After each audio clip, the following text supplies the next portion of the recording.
찬송가 326장입니다. 옛날 찬송으로 326장, 새 찬송가 536장. 326장. 새 찬송가는 536장입니다. 326장, 536장. 죄짐에 눌린 사람은 다 주께 나오라. 주 말씀 의지할 때에 곧 평안 얻으리. 의지하세 의지하세 주 의지하세. 구하시네 구하시네 곧 구하시네. 큰 기쁨 주신 주께서 보혈을 흘렸네. 눈같이 희게 할 때에 온몸을 잠그세. 의지하세 의지하세 주 의지하세. 구하시네 구하시네 곧 구하시네. 길 대신 우리 구세주 늘 인도하시네. 너 지체 말고 믿으면 잠복을 받겠네. 의지하세 의지하세 주 의지하세. 구하시네 구하시네 곧 구하시네. 이 성회 하나 되어서 영광길 행하세. 한없는 은혜 받아서 영원히 누리네. 의지하세 의지하세 주 의지하세. 구하시네 구하시네 곧 구하시네. 길 대신 우리 구세주 늘 인도하시네. 너 지체 말고 믿으면 잠복을 받겠네. 의지하세 의지하세 주 의지하세. 구하시네 구하시네 곧 구하시네. 이 성회 하나 되어서 영광길 행하세. 한없는 은혜 받아서 영원히 누리세. 의지하세 의지하세 주 의지하세. 구하시네 구하시네 하시네 곧고 하시네.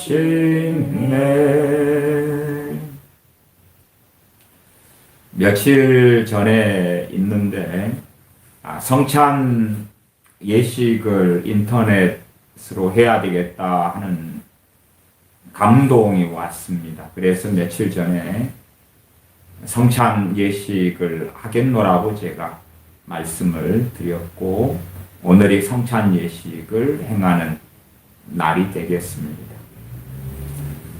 오늘 성찬 예식의 주제를 정하거나 제목을 정한다면 축복의 떡, 축복의 잔이 되겠습니다.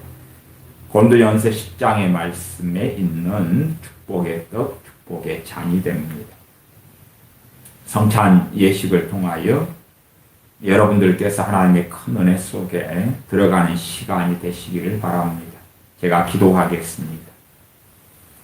아버지 하나님, 찬양하며 기도하며 말씀을 상고하며 주님의 우리의 악한 죄를 위하여 죽으신 그것을 기념하여 떡을 떼며 또한 포도주를 마시며 주님을 찬양하며 그 은혜에 감사하려 합니다. 우리 어리석은 억만가지 이상의 죄를 위해서 생명을 주신 주님께 감사드리오며 그 아들을 내어주신 전능하신 아버지께 감사를 드립니다. 우리의 처음 사랑이 회복되는 시간이 되게 하시고 또한 복음의 감격이 살아나며 우리의 죄가 사해지는 하나님의 은혜를 누리는 시간이 되게 하여 주시옵소서. 축복의 떡과 축복의 잔을 통하여 성령 충만을 받게 하시며 더러운 귀신들의 역사가 떠나가며 몸의 질병이 치유되는 시간이 되게 하시고, 무엇보다 믿음이 무엇인지, 믿음의 의미가 무엇인지 재발견하는 시간이 되게 하여 주시옵소서. 우리 주 예수님의 이름으로 기도하옵나이다. 아멘. 찬송 144장입니다. 옛 찬송가도 144장, 새 찬송가도 144장입니다.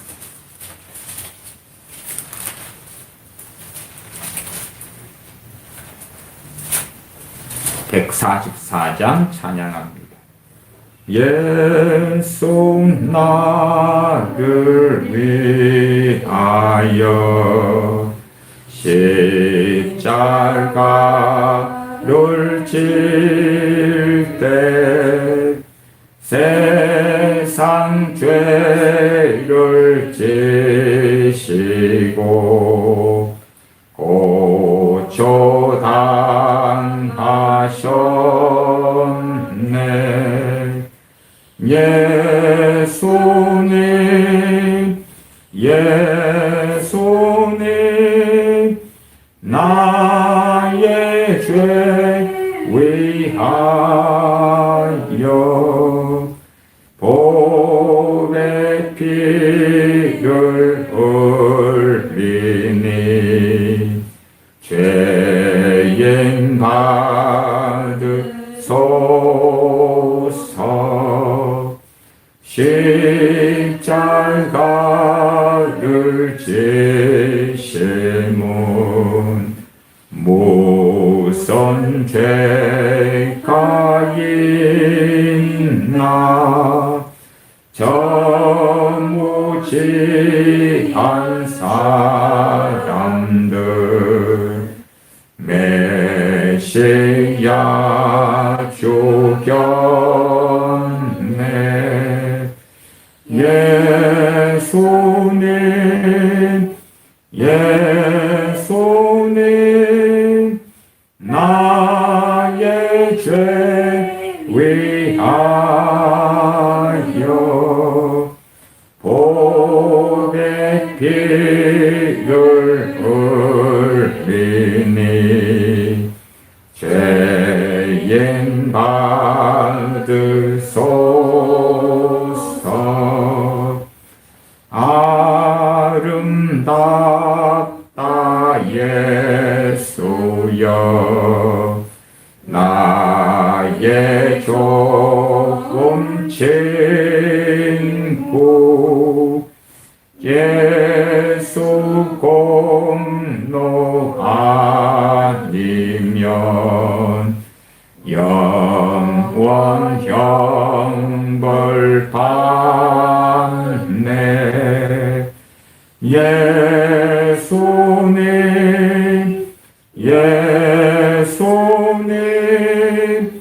나의 죄 위하여 복의 피를 흘리니 죄인 받으소서 피와 같이 붉은 죄 없는 이가 없네 십자가의 공로로 눈과 같이 됐네 예수님 나의 죄 위하여 복의 피를 흘리니 죄인 받으소서 아름답다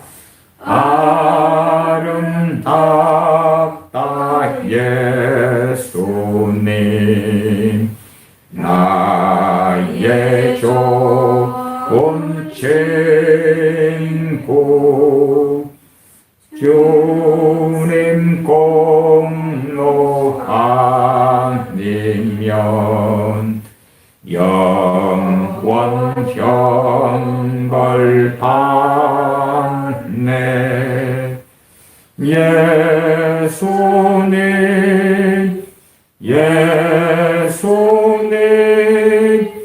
나의 죄 위하여 복의 피를 흘리니 죄인 받으소서.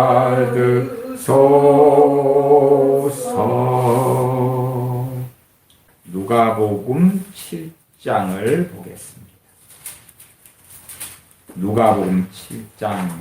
누가복음 7장 36절부터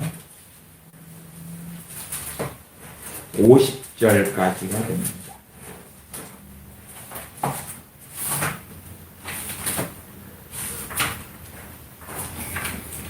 누가복음 7장 36절부터 50절이 됩니다.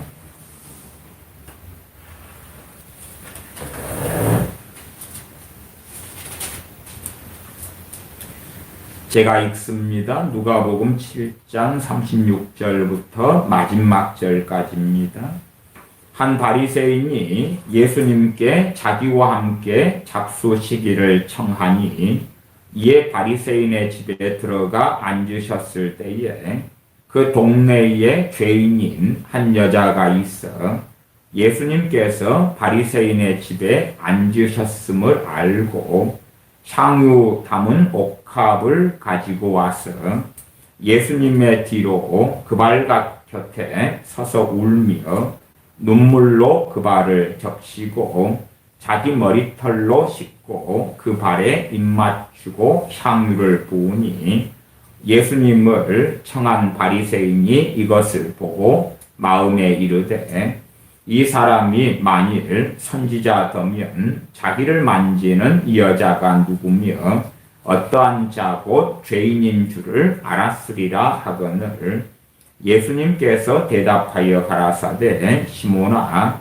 내가 내게 이럴 말이 있다 하시니 저가 가로되 선생님 말씀하소서. 가라사대 빚주는 사람에게 빚진 자가 둘이 있어 하나는 500데나리온을 졌고 하나는 50데나리온을 졌는데 갚을 것이 없으므로 둘 다 탕감하여 주었으니 둘 중에 누가 저를 더 사랑하겠느냐?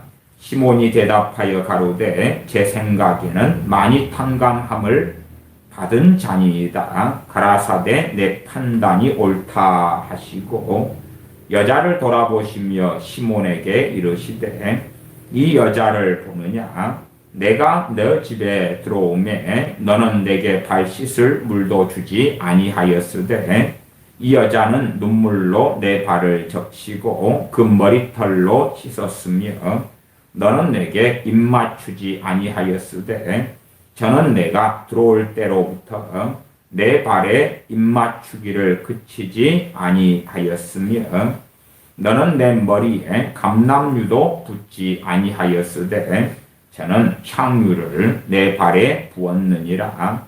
이러므로 내가 내게 말하노니 저의 많은 죄가 사하여졌도다. 이는 저의 사랑함이 많음이라. 사함을 받은 일이 적은 자는 적게 사랑하느니라. 이에 여자에게 이르시되 내 죄 사함을 얻었느니라 하시니 함께 앉은 자들이 속으로 말하되 이가 누구이기에 죄도 사하는가 하더라. 예수님께서 여자에게 이르시되 내 믿음이 너를 구원하였으니 평안히 가라 하시니라. 아멘. 성찬식에서 가장 사실 주의할 점이 있습니다. 물론 주의할 점이야 많습니다만 일단은 가장 기본적인 것을 말씀드립니다. 성찬식에서 주의할 점은 뭐냐 하면 스스로의 감정 속에 빠져들지 않는 것입니다. 우리는 많은 경우에 믿음 대신 우리의 감정을 사용하려고 합니다.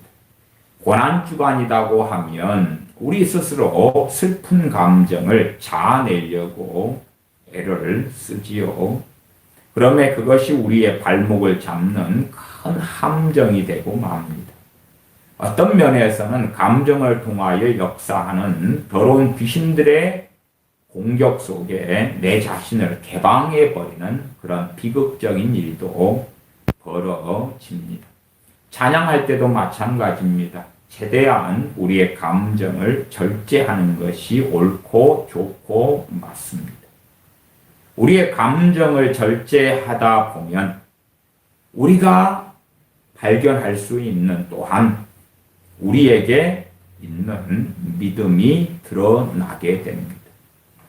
감정은 성령님께서 우리에게 일으켜 주실 때에 자기 순서에 맞게 감정이 나타나면 됩니다.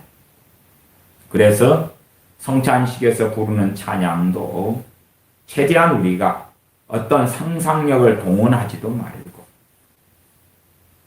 패션 오브 더 크라이스트 같은 주님을 연기하는 배우가 가시관을 쓰고 피를 흘리고 채찍에 맞고 십자가를 짊어지고 가는 그러한 영상을 감상하면서 그것을 통하여서 슬픈 마음을 자아내려고 하지 말고 우리가 우리의 감정이 아니라 믿음으로 나아가는 것을 우리는 훈련하고 배워가야 됩니다.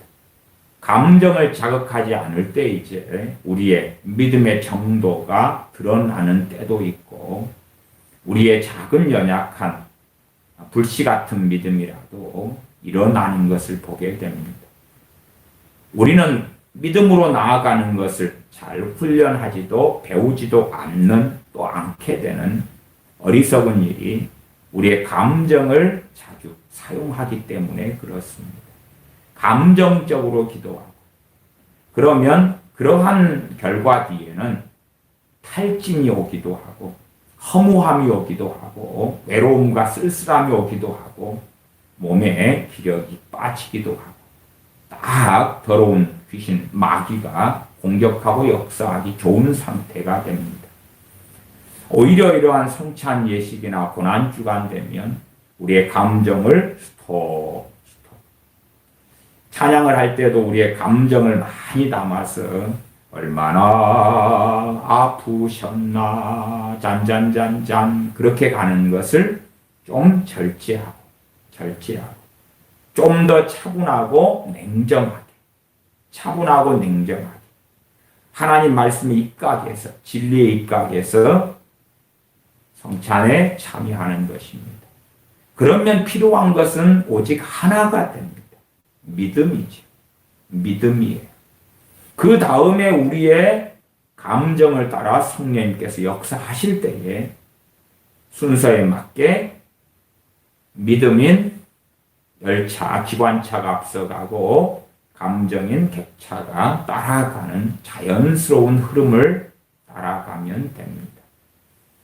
그래서 실상은 이러한 곡 선정도 사실은 중요할 때가 있고요. 그리고 악기 사용도 상당한 절제가 오히려 필요할 때가 있습니다. 뭐 이런 때가 아니고 다른 때는 더 악기도 더 풍성하게 쓸 수가 있는데 고난주간이 되거나 성찬식이 되거나 그러면 침울하고 어둡고 슬프고 그런 걸 자아내려고 서로 간에 노력을 하거든요. 성찬 예식은 장례식장이 아닙니다. 그래서 그러한 슬픔을 자아내려고 하는 시도가 우리로 하여금 신앙생활을 몇 년을 했든지 간에 믿음이 무엇인가를 잃어버리게 되고 놓쳐버리게 되고 망각하게 되어 버리면 어리석은 일이 벌어집니다. 우리의 신앙생활은 감정으로 하는 게 아닙니다. 어떤 사람들의 기도생활도 감정을 따라서 하는 사람들이 있어요. 그런 사람들은 쉽게 우울증도 찾아오고요.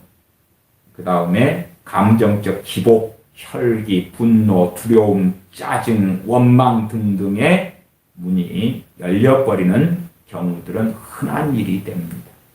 좀 더 말씀에 입각해서 객관적이고 냉정하게. 그럴 때 이제 우리에게 말씀을 믿는 믿음이 나타나는 것을 작든지 크든지 그런 것을 경험하게 됩니다. 일단 오늘 말씀 누가복음 7장으로 시작해서 고린도전서 11장 또 10장 그렇게 나아가겠습니다. 참으로 유감스럽고 어떤 면에서는 두렵고 떨린 일 가운데 하나가 요한계시록 2장에 에베소 교회가 직면한 문제 같은 것입니다. 에베소 교회에 대해서는 주님께서 심각하게 책망하시기를 너희가 처음 사랑을 버렸느니라 라고 말씀합니다. 처음 사랑이 뭐냐 하면 내가 불신자로 있다가 주님을 믿게 되었을 때에 거듭나게 되었을 때에 중생하게 회심하게 되었을 때에 내가 마귀의 자녀이었다가 주님을 믿음으로 하나님의 자녀 구원받은 자녀가 되었을 때에 그 사랑 그 은혜 그 용서를 받으면서 우리에게 나타나는 것을 처음 사랑이라고 그럽니다. 처음 사랑.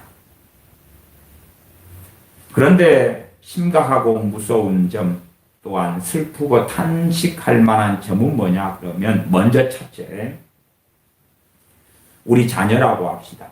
우리의 한 15살 자녀라고 합시다. 자, 내 자녀 15살이 주님을 영접을 분명히 했어요.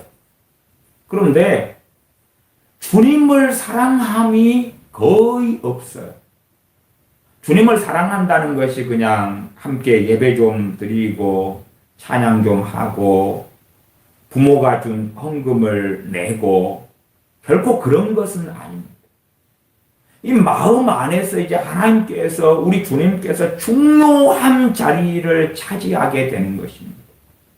말하자면 내 자녀 15살이면 그 자녀의 인생과 삶에 주님이 중요한 물론 가장 중요한까지는 쉽지 않겠습니다만 중요한 분이 되시는 것이죠. 주님 중심으로 가치관이 바뀌어가고 생각이 바뀌어가는 것이 동반되어지죠. 그러나 주님을 영접하고 믿는 사람마다 이 처음 사랑이라는 것이 천차만별인 것을 봅니다. 주님을 믿으면서 주님을 믿는다는 것은 우리의 억만 가지 이상의 죄를 대신하여 값을 지불하신 그 생명을 내어주신 주님의 그 은혜를 믿고 받아들인다는 것입니다. 그러면 당연하게 우리는 반응할 수밖에 없죠. 왜 나 같은 것 때문에 죽으셨는가? 그러면서도 나 같은 것을 위하여 죽으신 주님을 사랑하지 아니할 수 없습니다. 반응할 수밖에 없는 거죠. 그러나 유감스럽게 주님을 믿는 사람, 영접하는 사람, 우리 자녀들이라면 그런 자녀들이 있습니다만은 찾아보면은 처음 사랑을 발견하기가 너무 어려운 것입니다. 처음 사랑을 발견하기가 어려운 거죠. 처음 사랑 주님 믿을 때 그 사랑이 뜨거운 사람들은 시키지 않아도 누가 뭐라고 하지 않아도 기도하기 시작하고 말씀을 상고하기 시작합니다. 시킬 필요가 없어요. 처음 사랑에서 나오는 처음 행위이기 때문에 그렇습니다. 에베소 교회에게 요한계시 2장에 주님께서 너희가 회개하여 처음 행위를 가지라 그랬지. 그건 처음 사랑에서 자연스럽게 맺히는 것입니다. 포도나무가 때가 되어서 포도 열매를 맺는 것처럼 그렇게 자연적으로 맺는 것입니다. 아마 그럴 것입니다. 저도 주님을 맨 처음 믿었을 때에는 당연히 학생 때였기 때문에 제가 하나님께 드릴 수 있는 것은 거의 없었습니다. 또 가난한 집에서 무슨 용돈이 크게 있지 않고 그러니 기껏해야 버스 승차권, 버스비를 아껴가지고 승차권을 살 돈 한 몇십 원을 아껴서 헌금을 드리는 것 정도. 아니면 차비 버스비 학교까지 갈 때에 50분 이렇게 걸어 다녀야 됐기 때문에 이제 버스비를 감사해서 드리면서 대신에 걸어가고 걸어오는 것을 선택하는 정도. 그러나 시간이 흘러 성이 된 다음에는 그때보다도 훨씬 많은 11조와 또 감사헌금을 드리게 되었습니다. 문제는 과연 그 처음 믿을 때 그때보다 내가 정말 사랑해서 당시에 제 기억하기에 한 80원 또 90원 이럴 때가 버스비 되었던 것 같습니다. 그 80원, 90원을 내가 드릴 때하고 10만 원, 20만 원을 드릴 수 있게 될 때하고 그것이 내 처음 사랑에서 나오는 내 처음 행위인가? 그렇지 않은가? 지금의 자녀들이나 혹은 상당히 많은 분들이 주님을 믿는데 처음 사랑을 발견하기가 너무 어려운 것이. 그것에 따라서 우리의 신앙의 여정이 출발점이 아주 달라지고 천차만별이 됩니다. 정말 주님을 믿고 거듭나고 중생하고 하나님의 자녀가 될 때에 이 처음 사랑이 뜨거운 사람들은 자연스럽게 성령 세례와 성령 충만을 받는 대로 연결되는 경우가 많은 것을 봅니다. 성령 충만을 받으면서 회개가 터지고 그리고 삶이 변화되는 것을 보아요. 어떤 사람이요? 처음 사람이. 가득한 사람. 주님 처음 믿을 때. 그러나 분명히 주님을 영접했는데 오늘이라고 합시다. 누가 15살이든 20살이든 30살이든 40살이든 누가 오늘 주님을 영접했는데 뜨뜻미지근해요. 도대체 왜 그런 일이 생기는가? 그래서 주님을 영접하는 것에 조급할 필요는 없어요. 내일 모레 돌아가시는 사람이라면 몰라도 또 어떤 경우는 젊더라도 주님께서 비상 사이렌을 성령을 통하여 우리에게 주셔서 정말 다급하고 절박하게 복음을 빨리 전해야 되는 긴급함을 주시는 경우도 있어요. 물론 평생에 많지는 않고 보통은 몇 차례 정도는 되리라 생각합니다. 우리가 살아가는 반경이 가족, 부모, 자식, 형제, 또 친구들, 동료들까지 그 반경이 그리 대단하게 넓지 않기 때문에 그들 가운데 인생을 빨리 마감할 수밖에 없는 어떤 사건이 벌어지기 전에 복음을 전할 수 있는 내가 있을 때에 그 긴급함과 다급함을 주시는 예외적인 상황은 얼마 있다고 말씀을 드립니다. 깨어있는 사람은 그것을 받을 수 있겠죠. 그건 예외적인 것이고 보편적으로는 사실은 주님을 믿는다 그럴 때 첫 출발점은 굉장히 중요합니다. 그러면 어떤 자녀가 주님을 제대로 믿는 것인가? 그때의 첫째는 양심이 있는 자녀든지 양심이 있는 사람입니다. 양심의 정도에 따라 달라집니다. 양심의 정도. 그래서 다른 말로는 이제 양심보다도 유대인들이라고 한다면 율법이 있지요. 율법. 양심은 율법의 기능을 하는 것입니다. 하나님 말씀에 율법이 없는 사람은 양심이 율법이 되어서 그 행위를 비춰준다고 말씀해요. 그러나 양심은 각 사람마다 다릅니다. 어떤 사람은 남의 것을 도둑질을 하고 쌍욕을 하면서도 그래서 어째서 하고 어떤 사람은 아주 사소한 잘못에도 양심이 예민하기 때문에 미안합니다 라고 조금 있다가 사과를 하기도 합니다. 다시 말하면 하나님을 믿지 않는데도 그 양심이 살아있는 사람들이 주님을 영접하는 것과 양심이 강팍하거나 화인 맞았거나 죄가 죄인 줄 모르는 사람들은 주님을 영접을 해도 그게 희한한 일이 벌어지게 됩니다. 오히려 그런 사람들이 주님을 영접한다 하고 신앙생활을 시작했을 때에 교회를 더럽히고 하나님을 조롱하게 되고 신앙을 무너뜨리고 심지어 교회를 무너뜨리는데 앞장서는 마귀의 자녀의 일을 하게 되는 경우는 종종 보게 됩니다. 그래서 핵심은 뭐냐 하면 그 사람의 양심이 있느냐 혹은 자녀 같으면 두 가지겠지요. 하나님의 말씀 중에 율법은 몽학 선생이 되어서 초등교사가 되어서 그리스도에게 인도한다라고 말씀해요. 율법이 몽학 선생이 되어서 주님께로 인도하는 것입니다. 율법을 통해서 뭘 발견합니까? 율법은 하나님의 법인데 법은 우리에게 뭘 말씀합니까? 법은 우리의 죄를 끊임없이 지적합니다. 우리의 허물과 죄를 끊임없이 드러냅니다.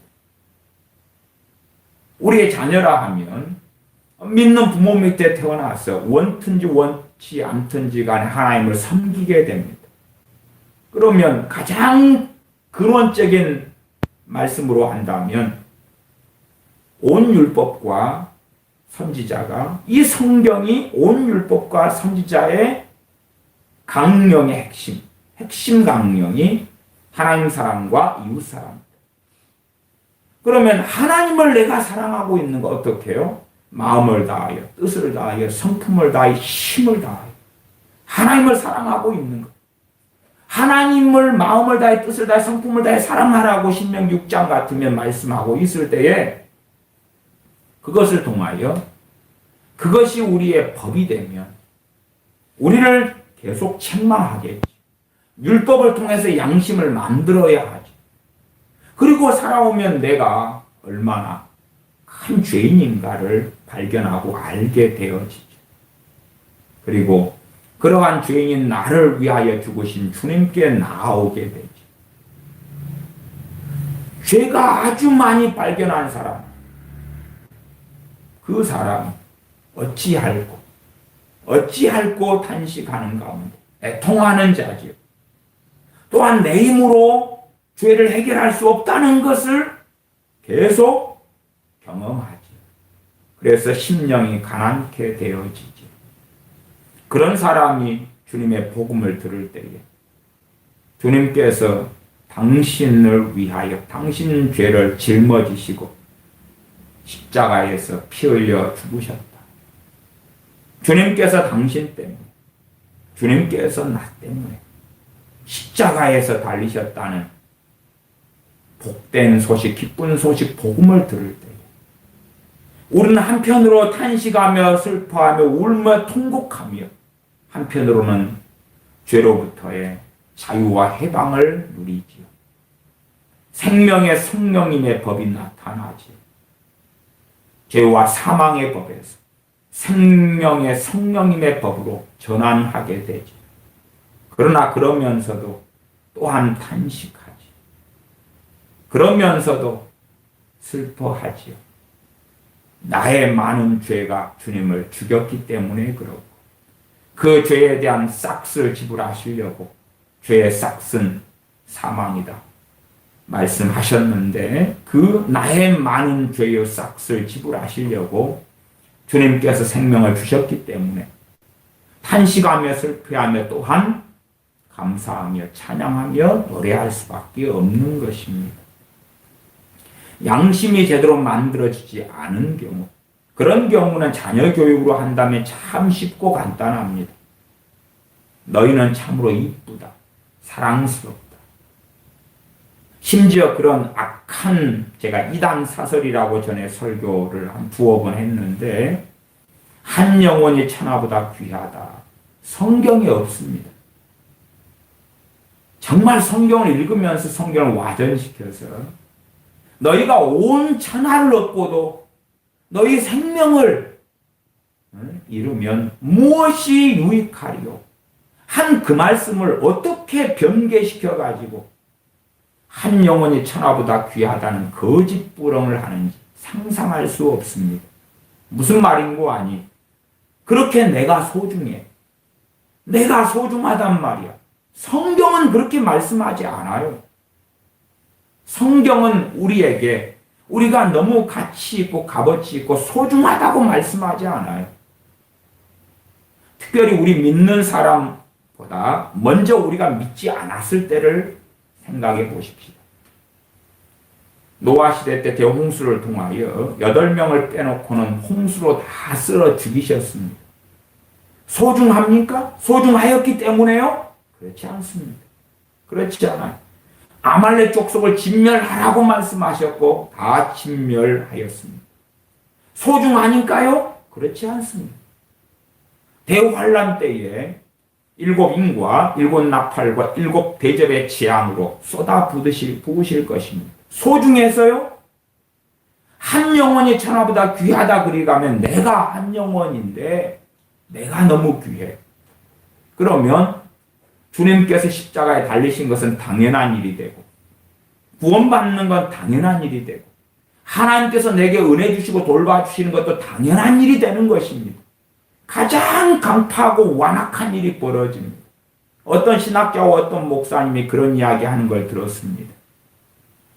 지구상에 설교하시면서 당신 한 명만 이 땅에 태어났더라도 주님은 오셔서 당신을 위해서 십자가를 지셨을 거라고. 정말로 미치광이 소리를 하는 것입니다. 그렇다면 아담이 범죄하자마자 주님 오셨어야 돼요. 아니면 가인이 아벨을 죽이자마자 오셨어야 돼요. 대홍수 이전에 오셨어야 돼요. 왜 그런데 2000년 전에나 오셨는가 그 말이에요. 하나님 아버지의 때에 오셨고 하나님 아버지께서 사랑이시라. 하나님은 사랑이시라 말씀하시죠. 그 사랑이신 아버지께서 자기 때가 참에 그 아들을 보내셨다고 말씀하죠. 우리는 무엇이라고 말해도 천하보다 귀한 영혼이 절대 될 수가 없습니다. 어떻게 그렇게 됩니까? 율법에 보면 사람을 종으로 팔더라 갑이 있다는 것을 아실 것입니다. 갑이 있어요. 사람의 값이 있다니까요.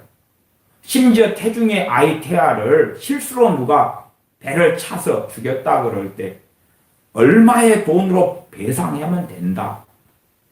물론 고의적인 악행이라면 그것하고는 또 다른 상황이 되겠지만 고의가 아니라면 사람은 그냥 그런 존재예요. 하나님의 피조물에 불과하다 그 말. 더군다나 아브라함을 부르셔서 이스라엘을 세우신 다음에는 우리 같은 사람들은 이방 죄인이단 말. 이방 죄인. 하나님께 이미 하나님의 권속이 아닌 자들. 이스라엘 유대인은 하나님의 권속이요. 언약의 자손이지만 우리는 그렇지 않아요. 해당이 없어요. 해당이 없는 사람들에게 너희들 귀하다, 가치 있다, 소중하다, 아름답다. 비극이죠. 복음의 능력을 잃어가는 가장 큰 비극 중에 하나가 되죠. 우리는 아름답지 않습니다. 물론 부모 눈에는 자식이 다 이쁘게 보이거나 많이 이쁘게 보일 수가 있겠지요. 그러나 그것은 우리의 자식이기 때문에 그렇지만 하나님 말씀으로 자녀를 양육한다면, 주의 교양과 훈계로 양육한다면 사람이 어떤 존재인지를, 하나님 보실 때 어떠한지를 가르쳐야 됩니다. 하나님께서는 사랑이시지만 또한 소멸하는 불이십니다. 하나님은 사랑이시라 하나님은 소멸하는 불이십니다. 사람이 그렇게 가치가 있었다면 소돔과 고모라 성에 사는 그 사람들도 그렇게 가치가 있었겠지요. 아니면 하나님께서 왜 작은 이스라엘만 그의 것으로 선택하십니까? 그러면 안 되지요. 아예 그냥 아메리카, 남북 아메리카를 선택하시고 팔레스틴이라는 조그만 땅덩어리, 해봐야 충청도 정도의 땅덩어리밖에 안 되는 그곳에 얼마 안 되는 사람을 자기 백성으로 선택하신 다음에 그때 이후로 주님 오실 때까지 2000년의 시간이 흐릅니다. 아브라함이 BC 2000년경의 사람이거든요. 모세는 1400년경. 주님 오실 때에 AD와 BC를 나누시고 오셨는데 왜 그 기간 동안에 이스라엘만, 유대인들만 자기 백성으로 삼으셨냐 그 말. 이방인은 하나님의 때가 차지 않았지. 우리는 그렇게 소중한 존재 아닙니다. 소중한 존재면 주님 나를 불러주셨는데 당연합니다. 왜 이리 늦게 불렀어요? 나를 구원하신다고요? 그래요. 감사하다고 칩시다.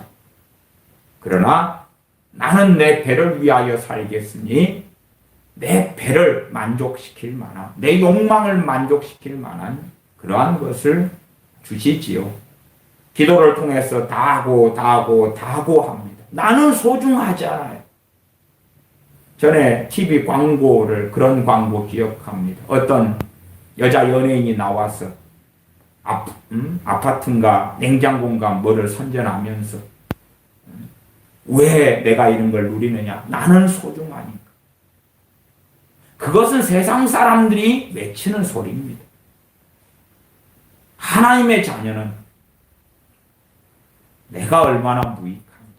마찬가지 아닙니까? 주님께서 하신 말씀에 너희가 그렇게 충성 봉사하고 나를 섬겨도 그래도 너희는 고백해야 된다.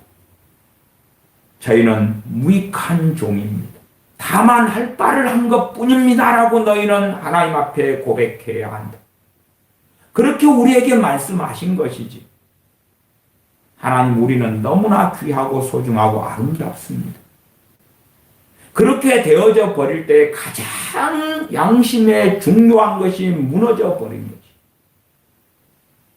양심의 기능은 어떤 기능을 하냐? 율법의 기능을 해요. 불신자라도. 그래서 불신자 가정이라도 양심의 자 형성되면 복음에 반응을 합니다.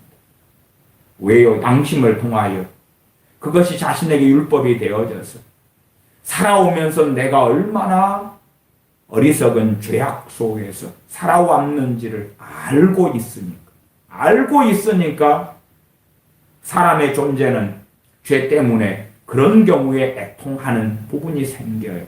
주님을 안 믿더라도. 그러나 양심을 무너뜨려 버리는. 그래서 율법이 먼저고 그 다음에 복음이에요. 율법을 먼저 그의 종 모세를 통하여 주신 것이에요. 복음을 먼저 주신 게 아니에요. 그러나 율법 없는 복음이 들어와 버리니까, 물론 복음 안에 율법의 요소가 들어가 있지만 그 부분은 다 감춰버리고, 십자가라는 것이 주님께서 우리를 위하여 저주를 담당하신 것이고, 우리의 죄 때문에 다시 말하면 하나님의 심판이 이루어진 자리고, 나아가 죄인 우리를 위하여 하나님의 또한 그 아들 우리 주님의 지극한 사랑이 이루어진 자리가 되죠. 그 두 가지가 다 함께 있는 거예요. 우리의 수치를 뒤집어 쓰고 우리의 죄악을 담당하시는 그 비극의 자리, 나 때문에 죽으신 그 자리, 나아가 믿음을 통해서 내가 죽은 그 자리. 그러나 또한 죄인인 우리를 사랑하셔서 하나님이 세상을 이처럼 사랑하사 독생자를 주셨습니다. 그 진리 안에서의 사랑, 그리고 그 사랑이 이루어진 자리지요.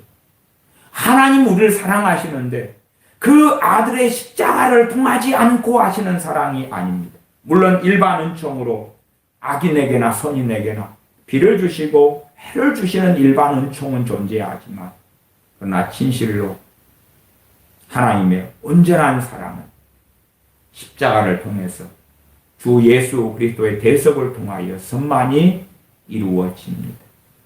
그러나 자녀들아, 너희는 당연히 구원받을 수밖에 없어. 주님을 영접하는데 죄 때문에 애통하지 않아요. 왜? 양심이 없으니까.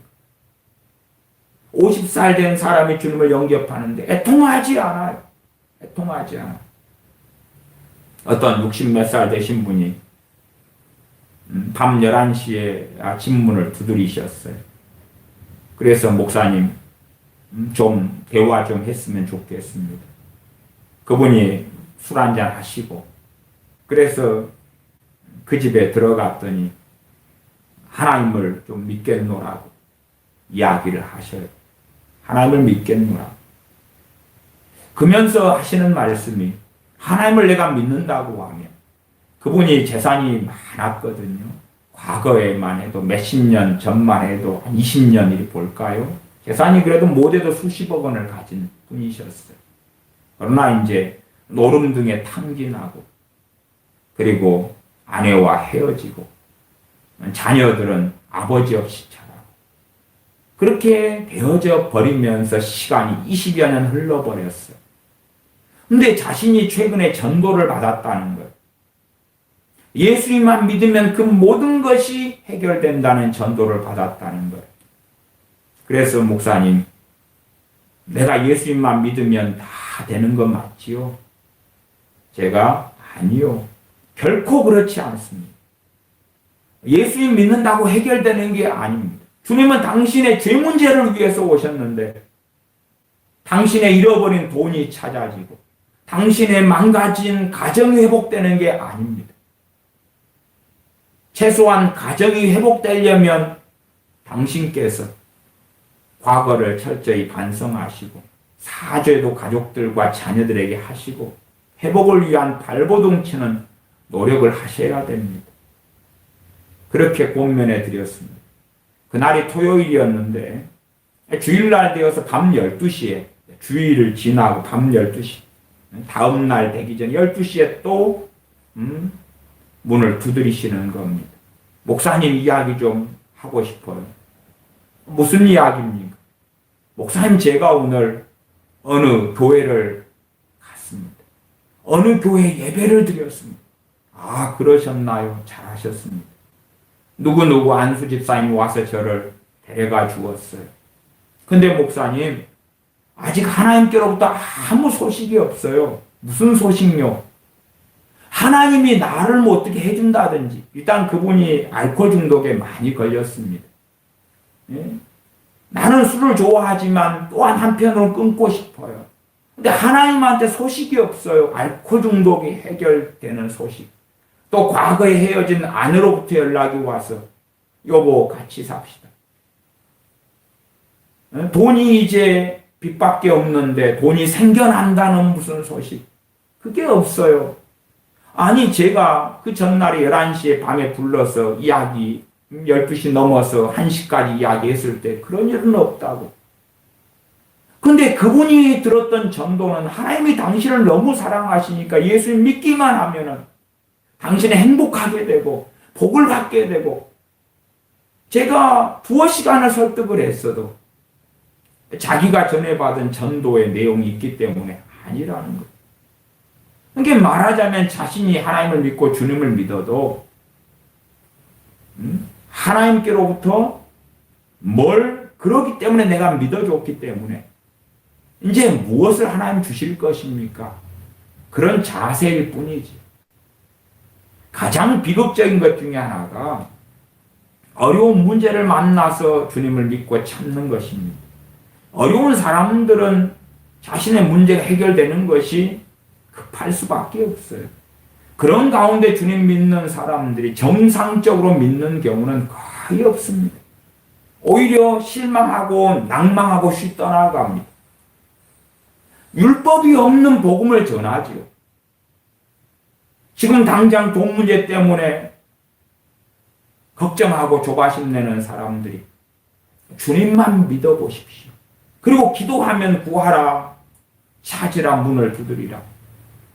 구하는 자에게 주실 것이요 찾는 자에게 찾을 것이요 문을 두드리는 자에게 열릴 것이니라. 그렇게 하십시오. 너는 내게 부르짖으라 했습니다. 예수의 이름으로 구하면 됩니다.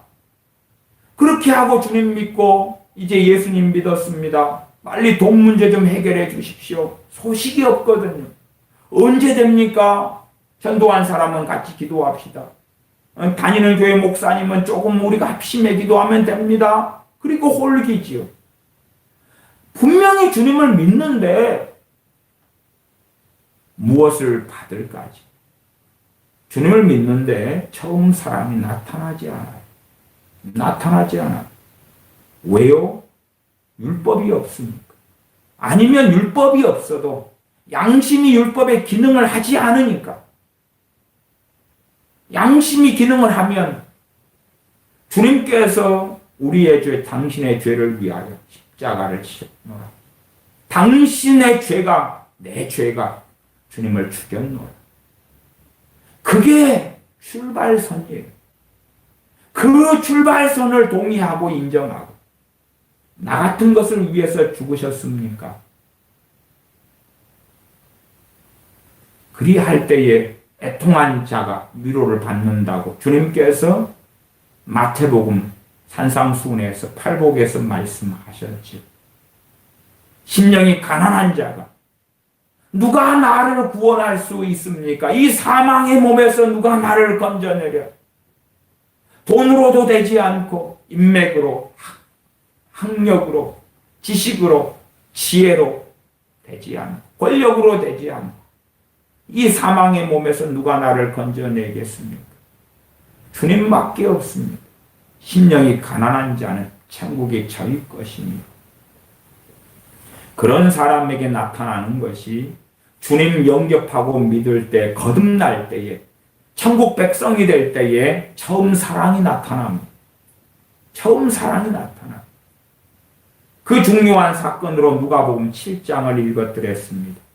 누가복음 7장 36절부터인데 용서받은 죄인인 한 여자와 바리새인인 시몬 이야기가 나옵니다.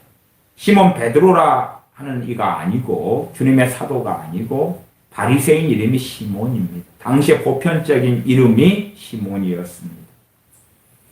7장 36절부터 읽어갑니다. 한 바리새인이 예수님께 자기와 함께 잡수시기를 청하니 이에 바리새인의 집에 들어가 앉으셨을 때에 그 동네에 죄인인 한 여자가 있어 예수님께서 바리새인의 집에 앉으셨음을 알고 향유 담은 옥합을 가지고 와서 예수님의 뒤로 그 발 곁에 서서 울며 눈물로 그 발을 적시고 자기 머리털로 씻고 그 발에 입 맞추고 향유를 부으니. 향유 같은 것은 상당히 비쌉니다. 당시에 향유로 한다면 얼마 가치가 있냐 그러면 주로 이제 마리아가 부은 향유에 대해서도 가룟 유다가 계산하기를 팔면 300데나리온에 팔 수 있겠다 했던 것처럼 주로 과거에는 이 당시의 유대인의 여자들은 길쌈 같은 거에서 1년을 가득히 번 돈으로 살 수 있는 것이 이 향유가 됩니다. 주로 300일로 계산하면 하루 5만 원이다 해도 1,500만 원짜리고 그렇습니다. 당시에는 결혼하기 위한 필수적으로 준비해야 될 지참하는 것 중에 하나가 되기도 합니다. 과거에 우리는 결혼식 하는 여자분들은 이불 장만하고 이런 것들이 있었지요. 그런 것처럼 이때의 관례상으로 향유를 자기의 새로운 삶, 결혼이라는 새로운 인생, 혹은 결혼하지 못할 정도의 죄인이라도 또 자기가 생각하는 또한 미래의 실현 가능하지 않지만 상상, 환상의 세계가 있기도 하죠. 꿈이 있기도 하죠. 그래서 여자들이 장만하는 것, 덜 입고 안 쓰고 안 입고 장만하는 것이 향유고 싼 가격은 결코 되지 않습니다. 어떤 면에서 자신의 깨어져 버린 인생, 이 죄인인 여자이기 때문에 대부분 이럴 때는 창기라 이렇게 일컬어지는 경우가 태반입니다. 자신의 깨어져 버린 삶, 그럼에도 한 가닥 소망을 가지고 장만한 것이 이 향유가 됩니다. 죄인인 여자가 창기라면 그 돈으로 번 것이니 무슨 향유는 아름답고 향기로워도 얼마나 향기롭겠습니까? 영적인 의미에서 그렇지요. 이 여인의 소망이 담긴 향유입니다. 이 여인의 수고가 담긴 향유죠. 그 어떠한 수고든지 간에 피땀 흘리고 장만한 것이다. 그렇게 말할 수 있지요. 그런데 이 여자는 주님을 사랑하였습니다. 육적인 사랑이 아니라 자신을 위하신, 자신을 구원하실 메시아로서 주님을 사랑하였습니다. 그래서 그 사랑에 응답하고 화답한 것이 향유를 들고 나온 것입니다. 그리고 이 여자는 그렇게 했습니다. 38절에 37절 하반은 향유 담은 옥합을 가지고 와서 예수님의 뒤로 그 발 곁에 서서 울며 눈물로 그 발을 적시고 자기 머리털로 씻고 그 발에 입 맞추고 향유를 부으니. 주님의 발에 눈물로 적시고 자기 머리털로 씻고. 당시에 주님의 발은 흙먼지 구덩이고 아스팔트가 없기 때문에 얼마나 지저분하고 더럽겠습니까? 더군다나 이 바리새인이 자신의 집에 주님을 초청하였는데 발 씻을 물을 안 주었다고 합니다. 당신의 손님을 최소한 극대히도 아니고 어느 정도 환대하는 경우라면 손발을 씻을 물을 꼭 내어 주어야 하는데 이 바리새인인 시몬인 이 사람은 그렇게 하지 않았다고 주님 말씀하시지요. 주님의 발은 흙먼지로 지저분해져 있었을 것입니다. 그러면 이 여자가 울면서 자기 눈물로 주님의 발을 적시고 그리고 때국물이 흐르는 주님의 발을 자신의 머리털로 닦아내었습니다. 그래서 깨끗하게 한 다음에 그 다음에 거기에 향유를 쏟아 부었던 것입니다. 향유를 쏟아 부었어도 향유는 바닥으로 흘러가게 되겠지요. 그러나 이 여자가 주님을 사랑함으로 이 처음 사랑에서 오는 처음 행위지요. 그러면 이 여자는 아까워하지 않았습니다. 39절에 예수님을 청한 바리새인이 이것을 보고 마음에 이르되 이 사람이 만일 선지자더면 자기를 만지는 이 여자가 누구며 어떠한 자고 죄인인 줄을 알았으리라. 죄인인 여자가 사람을 만질 때에 그 사람은 부정케 된다. 율법에 말씀하죠. 그러나 주님은 단순한 선지자가 아니시고 주님은 더러운 것을 깨끗하게 하시는 분이시고 지저분한 것을 거룩히 하시는 분이 주님이시지요. 주님께서 이 시몬인 바리새인에게 그렇게 말씀하고 질문합니다. 40절에 보면 시몬아 내게 이를 말이 있다 말씀하십시오. 41절 빚주는 사람에게 빚진 자가 둘이 있어 하나는 500데나리온을 졌고 하나는 50데나리온을 졌는데 500데나리온과 50데나리온의 빚을 졌다. 42절 갚을 것이 없으므로 둘 다 탕감하여 주었으니 둘 중에 누가 저를 더 사랑하겠느냐.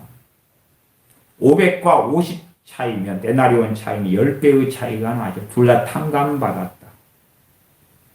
자녀들 같은 경우는 어릴 때에 주님 믿는다고 치면 짧은 삶이고 생애니까 많은 죄를 발견하지 못할 수도 있겠지요. 그러나 거꾸로 이제 살아가면서 자신에게 아주 많은 죄를 역으로 발견해 갈 수는 있을 것입니다. 물론 진실로 진리 안에 선다면 10살짜리라도 무수한 허물을 발견하지요. 그러나 양심이 제대로 만들어지지 않은 경우에 제대로 죄를 발견하지 못합니다. 중년이나 노년에 주님을 믿는다 그러면 양심이 제 기능을 한다면 자신의 인생에 무수한 죄를 발견하게 되겠죠. 또한 심지어는 우리 믿게 된 다음에도 우리의 무수한 죄를 발견하게 됩니다. 그래서 필요한 것이 다시금 주님의 영광의 복음, 은혜의 복음, 구원의 복음, 생명의 복음, 주님의 피 흘림이 없이는 죄 사함이 없느니라. 주님의 피 흘리심을 통하여 우리가 이 죄에서 용서받는 그 복음을 누리기 위하여 또 누리게 하시기 위하여 주님께서 나를 기념하여 너희를 위하여 주는 몸을 대신하여 떡을 떼고 내가 너희를 위하여 흘려서 세운 새 언약을 대신하여 포도주를 마셔라. 그리고 주님의 죽으심을 주님께서 오실 때까지 증거해라 라고 말씀하십니다. 주님께서 왜 죽으셨는지 증거가 가장 필요하니까 우리 자신이 될 것입니다. 왜 죽으셨는지. 예수님을 믿는다 해서 죄를 그냥 끊어버릴 수 있는 것도 아니고 우리는 자주 넘어지고 자주 쓰러집니다. 그러면 그 시점에서 다시금 주님께서 우리에게 명하신 주님 오실 때까지 성찬을 행하라 하신 것이죠. 주님 오실 때까지 떡을 떼고 잔을 마시면서 주님의 죽으심을 증거하라 말씀하신 것이죠. 우리가 어느 자리에 서 있든지 간에 우리는 허물져 있고 우리는 실패했고 패배했고 연약해서 넘어졌습니다. 그러한 죄들이 가득하게 있지요. 자, 그러면 우리는 우리 스스로에게 질문해야 됩니다.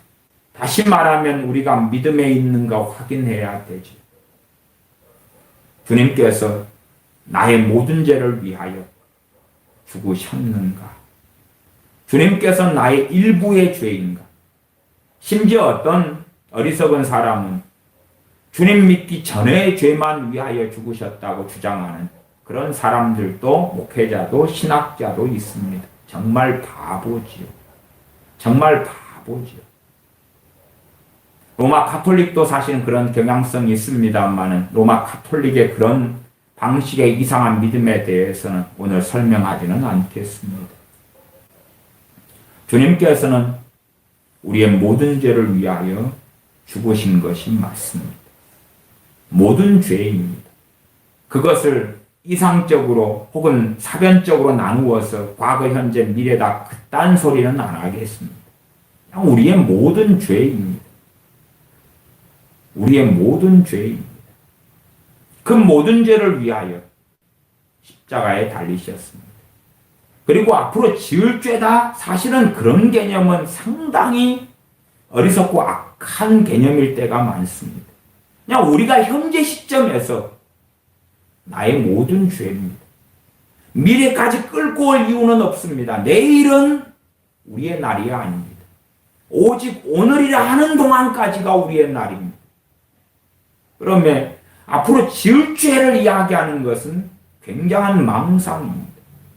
지금까지 지었던 죄들에 대하여 내일이 되면 또 내일, 내년까지 하나님께서 우리에게 생명을 주신다면 그때까지 우리가 지은 그 모든 죄에 대하여 주님께서 다 짊어지셨는가? 그 모든 죄를 위하여 속죄의 피를 흘리셨는가? 우리가 자문해야 됩니다. 주님, 아니요. 내 죄의 얼마는 내가 감당하겠습니다. 내 죄의 얼마는 내가 십자가를 지겠습니다. 주님, 일부만 담당해 주십시오 한다면 우리는 다른 복음에 빠져 있는 것입니다. 우리의 모든 죄에 대하여 주님께서 십자가에서 담당하셨습니다. 참으로 믿음을 가진 사람이라면 그 믿음에 대한 당연한 반응으로 첫째는 처음 사랑이요, 둘째는 처음 행위가 나오게 되는 것입니다. 그 정도만큼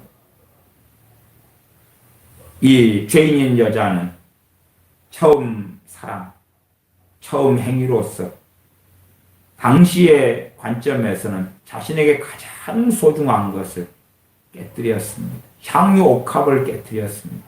물론 우리 입장에서 주님한테 무엇을 드린다 그런 것과는 다른 개념이고 입장이라는 건 아셔야 됩니다.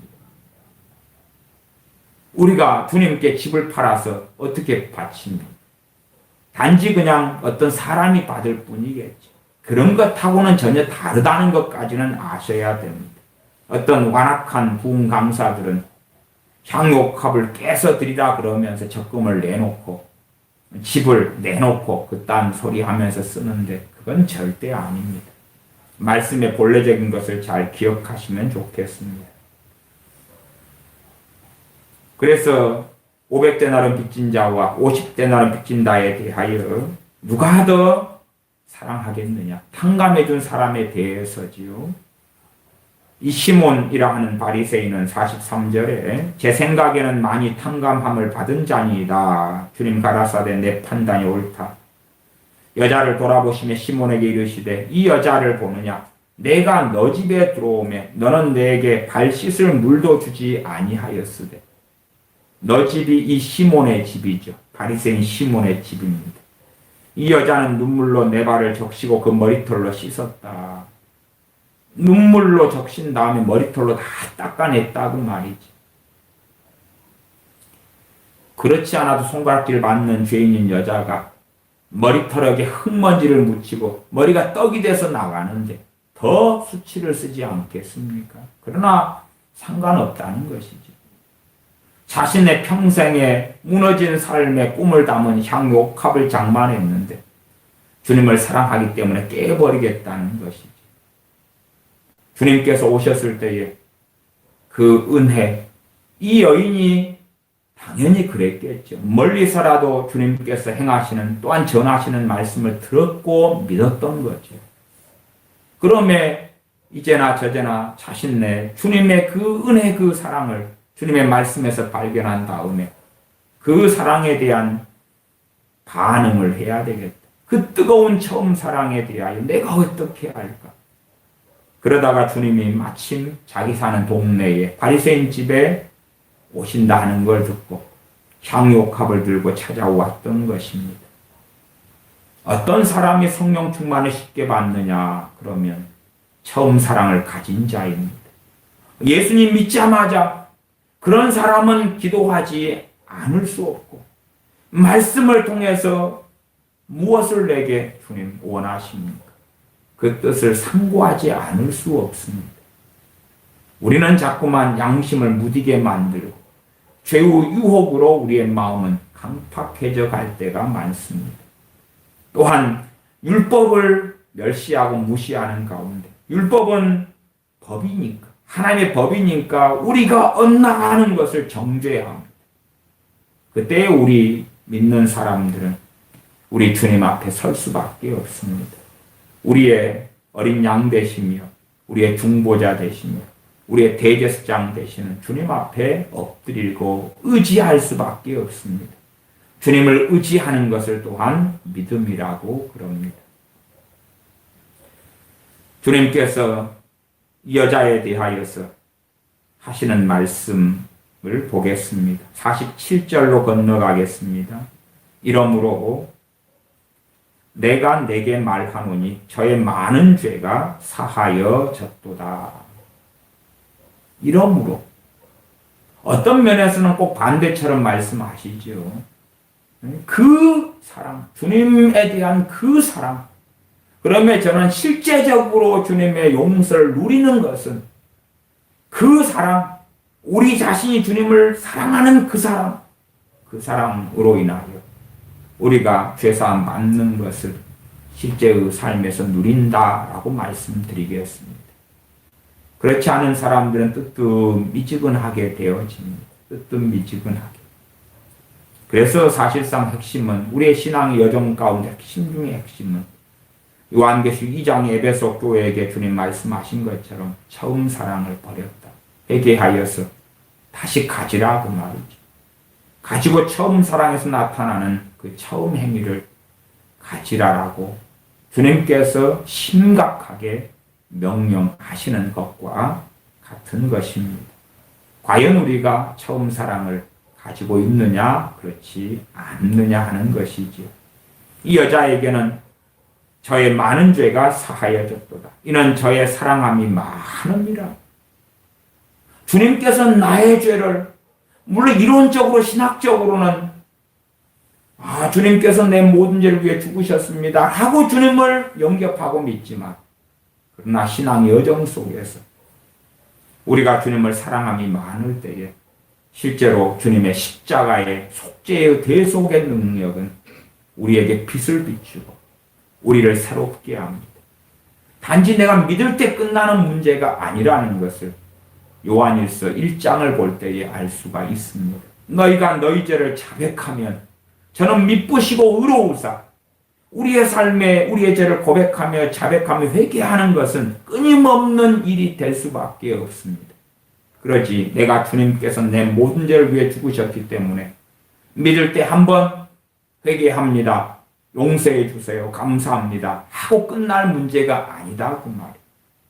그렇게 어리석게 사는 사람들이 죄를 짓고 살면서 나아가 죄를 밥 먹듯이 지으면서 담대해지는데 어느 때가 되면 주님께서 나는 너희를 모른다. 불법을 행하는 자들아 나를 떠나가라 하는 판결을 최소한 죽은 다음에 받게 되는 비극, 다시 돌이킬 수 없게 되었을 때 받게 되는 비극적인 주님의 판결이 있게 되어질 것입니다. 주님께서 이는 저의 사랑함이 많음이라 47절 하반에 사함을 받은 일이 적은 자는 적게 사랑하느니라. 아마 인간사에서 죄 많고 적음은 당연히 있지요. 그러나 절대적인 측면에서 보면 아무리 죄를 적게 지은 사람이라도 그 죄가 산더미보다 태산보다 클 것입니다. 물론 자기 눈에는 나는 적게 지었다고 착각할 뿐이죠. 왜요? 진리의 말씀을 제대로 모르기 때문에. 사실상 말씀을 배워가고 알아가고 깨달아가면 우리의 무수한 죄는 적나라하게 더 드러나고 더 드러나게 됩니다. 더 드러나고 더 드러나게 됩니다. 나아가서 우리는 세상의 빛과 소금이기 때문에 우리가 빛과 소금의 삶을 살면 우리의 삶을 통하여 세상 사람들은 부끄러움을 당하게 됩니다. 왜요? 그들의 죄가 드러나기 때문에 그렇습니다. 우리는 세상 사람들의 죄에 동참하지 아니하기 때문에 거룩함의 여정을 걷기 때문에 때로 넘어지지만 세상 사람들은 부끄러워할 수밖에 없는 것이지요. 그것이 빛과 소금이고 우리를 그렇게 세웠기 때문에 평상 아래 두지 않고 등경 위에 우리를 둔다고 말씀하는 것입니다.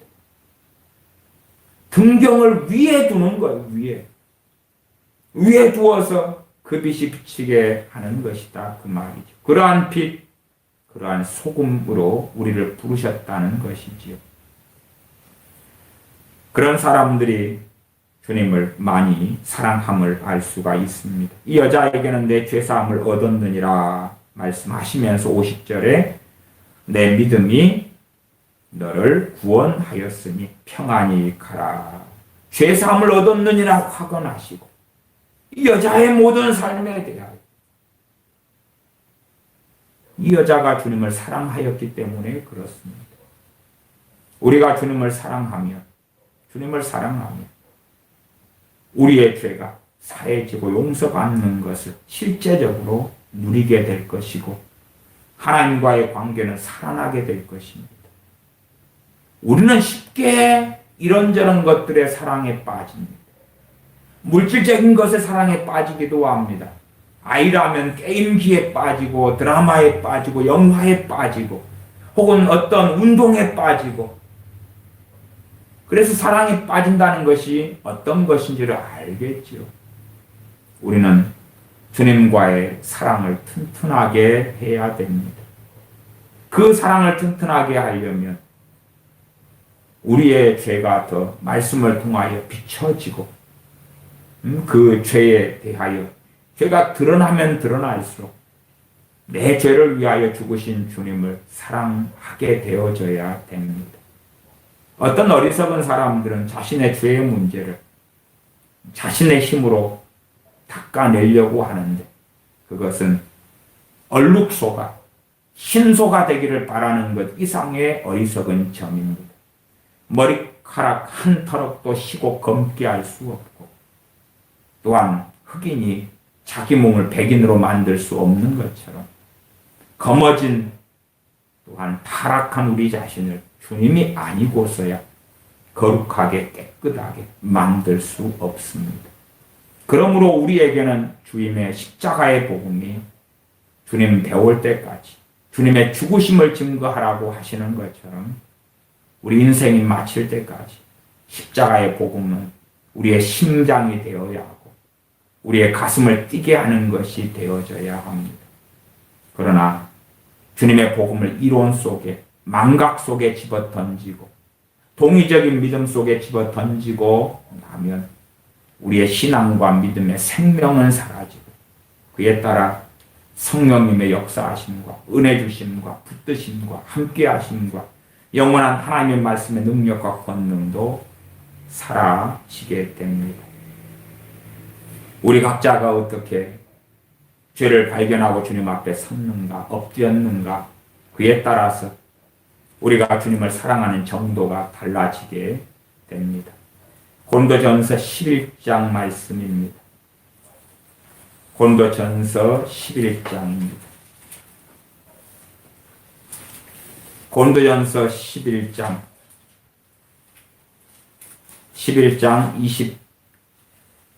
26절을 확인합니다. 고린도전서 11장 26절입니다. 제가 일단은 고린도전서 11장의 중요한 본문의 내용을 누가복음 7장 죄인인 한 여자의 이야기로 설명을 해드렸습니다. 좀 더 확인하고 성찬 예식하겠습니다. 26절 너희가 이 떡을 먹으며 이 잔을 마실 때마다 주의 죽으심을 오실 때까지 전하는 것이니라. 그러므로 누구든지 주의 떡이나 잔을 합당치 않게 먹고 마시는 자는 주의 몸과 피를 범하는 죄가 있느니라. 합당치 않게 먹고 마신다는 것이 무엇이냐? 앞에 주의 죽으심을 이야기하면서 그러므로라고 되어져 있습니다. 이 성찬 예식에는 주님께서 제정하신 이 성찬 예식은 총 3가지가 있습니다. 축복이 될 수 있고 또한 하나님의 징계가 나타나는 재앙이 될 수 있고 또 하나는 이것도 저것도 아닌 그러한 세모가 될 수도 있습니다. 하나님의 징계가 나타난 재앙이 될 수 있다는 것은 고린도교회가 많이 경험했던 것입니다. 고린도교회는 부자들이 당시에 가난했기 때문에 성찬할 때에 당시의 성찬은 식사를 함께 하면서 했습니다. 그러면 가난한 사람들은 빵과 포도주를 가져오지 못했고 부자들만이 가져올 수 있었습니다. 그러면 부자들이 이 빵과 포도주는 내 것이요. 그러니 우리가 먹고 난 다음에 남은 것이냐 부스러기나 가지고 당신들이 먹으라. 그렇게 하였던 교회가 고린도 교회였습니다. 다시 말하면 주님의 거룩한 성찬을 인간적인 정욕적인 그러한 모임으로 만들어 버렸고, 그 결과로 무슨 하나님의 징계가 진노가 나타났냐 하면 29절 주의 몸을 분변치 못하고 먹고 마시는 자는 그렇게 되어져 버렸다 그 말이. 자기의 죄를 먹고 마시는 것이니라. 죄를 먹고 마시는데 그 양이 많으면 많을수록 심각한 일이 벌어지지요. 그래서 사람에 따라 다른데 30절 이러므로 너희 중에 약한 자와 성찬 때문에 그렇습니다.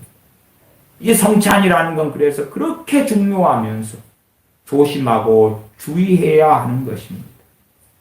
우리가 일반 A4지 종이 같은 것하고 우리가 5만 원권이나 100만 원, 1000만 원 수표나 똑같이 취급하지는 않겠지요. 값어치가 있는 것일수록 아주 조심하고 주의하게 다루지 않습니까?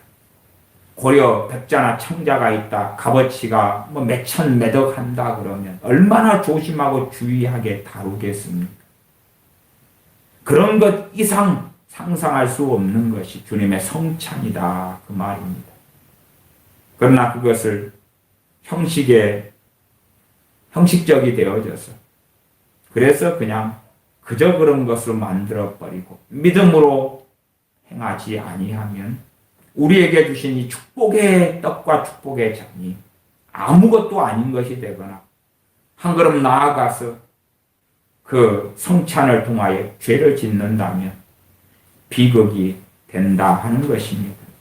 고린도교회 교인들 가운데 그런 사람들의 어떤 이들이 30절에 이러므로 너희 중에 약한 자와 만성병이 찾아와 버렸습니다. 우리는 이것을 만성병을 얻으려고 몸이 연약해지는 거예요. 뼈도 약해져 골다공증이 오고 혹은 풍이 온다거나 별 연약함이 찾아오지요. 약한 자와 병든 자가 암이 든다거나 무슨 병이 있다거나 병든 자가 많고 당시에는 모일 때마다 성찬을 했습니다. 그 결과가 이런 것입니다. 잠자는 자도 적지 아니해. 잠잔다는 것은 죽었다 그 말입니다. 그러나 다행스럽게 구원은 받은 사람을 잠잔다 합니다. 하나님께서 그들이 완전히 실족하기 전에 생명을 데려가신 것을 우리가 알 수가 있습니다. 31절 우리가 우리를 살폈으면 판단을 받지 아니하려니와 우리가 판단을 받는 것은 주께 징계를 받는 것이 이게 판단받는 거다 그럽니다. 재판을 받아버린 것입니다. 재판 결과가 너는 몸에 약함, 너는 병드는 것, 너는 죽는 것. 이게 판단이라고 하는 것입니다. 다른 말로 재판이라고 할 수가 있습니다. 혹은 정죄라는 말로도 바꿀 수 있습니다. 주께 징계를 받는 것이니 징계라는 단어를 쓰인 것은 하나님의 자녀들에게 쓰는 것입니다. 하나님의 자녀가 아니라 죽는 것인데 지옥에 떨어지는 것이면 심판이라는 단어를 썼죠. 그러나 경험적, 체험적으로는 제가 저주의 한 측면이라고 이렇게 설명도 드렸습니다. 주께 징계를 받는 것이니 이는 우리로 세상과 함께 죄 정함을 받지 않게 하려 하심이라. 자꾸만 성찬을 어리석고 정욕적으로 인간의 멜랑꼴리한 감정 중심 정서적으로 그렇게 만들어가는 것도 참 심각한 위험이 있다 말씀드리는 것이고 그래서 믿음으로 참여하셔야 된다고 제가 말씀드리는 것입니다. 신앙 고백 가운데 참여해야 됩니다. 그냥 사도신경 같은 신앙 고백이나 웨스터민스터 신앙 고백 같은 걸 말씀드리는 게 아니라 참으로 우리 마음에서부터 주님께서 나의 죄를 위하여 나의 어린 양 되셔서 죽으셨는가? 나의 모든 죄를 위해 죽으셨는가? 거기에 우리가 마음에서 아멘 그렇습니다 라고 동의할 수 있어야 됩니다. 우리의 삶에 심각한 어떤 실패와 죄악이 있다고 합시다. 그러면 그것에 대하여 묻는 것이죠. 그 죄를 위하여 주님께서 대신하여 죽으셨는가? 거기 아멘 해야 됩니다. 아멘할 수 없는 분들은 성찬 예식에 참여하면 안 됩니다. 죄를 끊지 못한 사람이 성찬 예식에 참여할 수 없는 게 아니라 죄가 많은 죄인이 참여하는 것입니다. 참여할 수 없는 사람들은, 믿음으로 참여할 수 없는 사람들이 참여 요건에 해당되지 않습니다. 주님께서 나의 죄를 위하여 피 흘리셨는가? 나를 하나님의 자녀 되기 위하여, 나를 대속하시기 위하여, 나를 용서하시기 위하여 나 대신 값을 지불하셨는가? 거기에 아멘 할 수 없다면 성찬에 참여할 수 없는 것입니다. 나아가서 주님께서 나의 죄를 담당하시는 것 50%, 그리고 내가 내 죄를 담당하는 것 50%, 그런 분도 참여하실 수 없습니다. 혹은 내가 나를 이리저리 살펴봐도 나 정도면 A급이야, 나 정도면 괜찮게 살아왔어, 그런 분도 성찬에 참여하시면 잘해야 아무것도 없는 공허한 세모가 될 것이고, 잘못하면 주님의 징계를 받을 수도 있습니다. 많은 경우에는 교회의 성찬을 통하여 징계가 나타납니다. 유감스러운 일입니다. 왜 그러냐 그러면 자기 의로 성찬에 나아가기 때문에 그렇습니다. 이 성찬은 정말 특별하며 놀라우며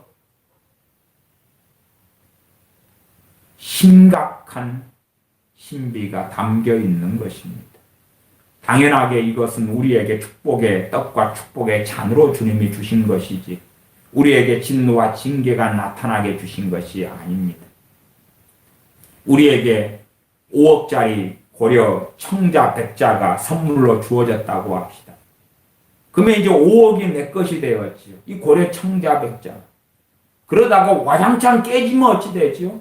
내 재산에 5억이 올라갔다가 깨지는 순간에 5억이 사라지는 것입니다. 그때 되면 그것이 비극이라는 것을 알겠지요.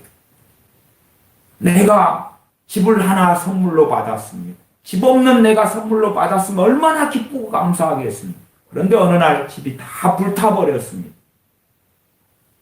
얼마나 슬프고 탄식할 일입니까? 그런 것처럼 성찬에는 그런 신비가 있습니다. 물질적인 것으로 비유해서 좀 그렇습니다만은 이 성찬은 축복의 떡이 되고 축복의 잔이 되어져야 합니다. 축복이냐, 징계냐, 아니면 공허한 아무것도 아닌 것이냐 할 때에 사실은 많은 분들이 성찬을 통하여 징계를 받아왔습니다. 왜 그러냐 하면 성찬에 참여할 합당한 자가 안 됐기 때문에 그렇습니다. 합당한 자가 안 되는 것. 그러나 자신들은 합당한 자라고 한없이 믿고 있는 무서운 것이 뭐냐 그러면 자기가 스스로 볼 때에 깨끗하기 때문에 나는 참여할 자격이 있다고 믿어왔던 것입니다. 주로 목사님들이 그렇게도 가르칩니다. 자, 회개하지 않은 죄가 있는 분들은 참여하지 못합니다. 죄를 회개하십시오. 그래서 이제 동의적으로 고백적으로 성찬하기 전이나 언제나 잘못했다고 빕니다. 그 다음에 어떤 결론을 가지냐 그러면 이 정도면 나는 깨끗해. 이 정도면 나는 깨끗한 것 같아.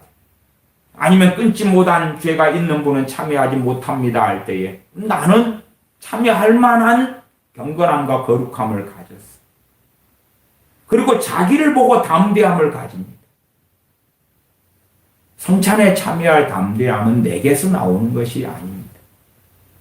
주님의 그 사랑에서 나오는 것이며 아버지의 그 은혜에서 나오는 것입니다. 우리를 초청하셨기 때문에 그렇습니다. 죄인들아, 수고하고 무거운 짐진 자들아, 다 내게로 오라고 초청하셨기 때문에 그렇고, 나아가 우리가 어느 때에 그 복된 구원의 복음, 생명의 복음, 대속의 복음을 듣고 부활의 복음을 듣고 그 은혜에 감사하여서 주님을 믿고 영접하여 하나님의 자녀가 되었기 때문에 그렇습니다. 그러면 우리는 주님께서 나를 위하여 죽으셨습니다 고백할 수밖에 없는 사람이며 진실로 그러합니다. 그러나 성찬을 참여하면서 나는 떳떳해. 나는 목사니까, 나는 장로니까, 집사니까, 권사니까, 나는 성찬에 당연하게 편하게 할 수 있어. 아닙니다. 감정을 결코 잡지는 마십시오마는 다 진리 안에서 죄로 인하여 애통함을 가져야 됩니다. 감정적이 되란 이야기가 아닙니다. 내 죄를 상기하십시오. 내 허물을 상기하십시오. 그러나 주님 없이 하지는 말고 그 내 허물과 죄를 가지고 다시 주님께 나오는 그 자리가 성찬의 자리가 되게 해야 되고, 이게 성찬이 없을 때라도 우리의 골방에서나 기도할 때나 예배 드릴 때나 우리의 죄를 가지고 주님께 나아가야 됩니다. 내가 스스로 나를 씻어낼 수는 없는 것입니다. 그 허물이 아무리 그 죄가 아무리 사소한 거라 할지라도 하나님 앞에서는 사소한 죄란 사실은 존재하지 않습니다. 하나님 앞에 사소한 죄가 어디 있겠습니까? 아무리 지극히 작은 죄여서 괜찮다고 하는 그 죄라도 그 죄에 대한 값이 주님의 생명입니다. 그러면 어떻게 사소합니까? 우리 생각에 정말 사소한 죄라면 주님께서 눈 감아 주실 것이고 주님이 죽지 않으셔도 되셨을 것입니다. 사소한 죄란 사실은 없습니다. 주님 앞에, 아버지 하나님 앞에 당당할 사람은 아무도 없습니다. 주님이 아니면 당당하게, 담대하게 하나님의 은혜의 보좌 앞에 나아갈 수 없습니다. 그래서 우리의 믿음을 점검하고 그 믿음으로 나아갈 때에 하나님을 기쁘시게 할 수 있고 복음을 영광되게 할 수가 있습니다. 자기를 살피는 것은 28절로 가면 사람이 자기를 살피고 그 후에야 이 떡을 먹고 이 잔을 마실지니, 자기를 살피는 것은 정말 내가 믿음 안에 있는가입니다. 나의 모든 죄를 위하여 주님이 죽으셨는가? 완악한 나를 위하여 십자가를 지셨는가? 그래서 내가 하나님의 자녀 된 것이 맞는가? 내가 그래서 주님 때문에 영생을 얻은 것이 맞는가? 거기에 아멘 해야 한다는 이야기입니다. 그 사람들이 자기를 살피고 참여하는 것이지 그냥 포도주 좀 마시고 빵 좀 먹는 자리는 결코 아닙니다. 축복의 잔이 되게 해야 됩니다. 10장의 말씀을 잠깐 더 보고 성찬합니다. 10장 16절, 우리가 축복하는 바 축복의 잔은 그리스도의 피에 참여함이 아니며 우리가 떼는 떡은 그리스도의 몸에 참여함이 아니냐. 강조용법입니다. 우리가 축복하는 그 축복의 잔, 포도주를 좀 많이 따라 놓은 것을 가지고 있습니다. 이건 좀 적게 따라 놓은 보통 성찬하는 잔이고요.